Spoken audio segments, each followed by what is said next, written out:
my name is Kavamitra. I am studying 12th standard grade 4 in Oxford Metric Higher Secondary School. Thought for the day.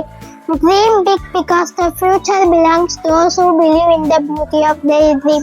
If you have a dream, never let go of chase it till the end. Thank you all of you.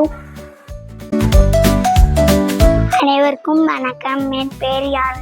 நான் Oxford matric மேல்நிலை பள்ளியில் 3ஆம் வகுப்பு படித்து வருகிறேன். நான் உயர்ந்த எண்ணம் என்ற தலைப்பில் ஒரு சிறுகதை கூற வந்துள்ளேன்.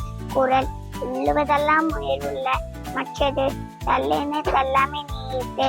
பொருள்: நினைப்பதெல்லாம் உயர்ந்த நினைப்பாகவே இருக்க வேண்டும். அது கைவிட்டாலும் அந்த நினைப்பை விடக்கூடாது. கதை: பணக்கார இளைஞனின் விலை உயர்ந்த கார் ஒன்று நின்று கொண்டிருந்தது.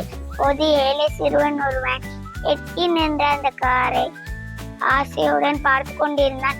பொது இளைஞன் கூறினான், இது என் அண்ணன், எனக்கு இந்த காரை பரிசளித்தார். பொது சிறுவன் முகத்தில் வியப்பு. அப்பொழுது இளைஞன் கூறினான், உனக்கு அப்படி ஒரு அண்ணன் இருக்காராமோ? பொது சிறுவன் கூறினான், இல்லை, நானும் அப்படி ஒரு அண்ணனாக வளர வேண்டும் என்று ஆசைப்படுகிறேன். போதும் எண்ணங்கள் உயர்வாக இருக்க வேண்டும். அது கூறி விடைபெறுகிறேன். நன்றி, வணக்கம்.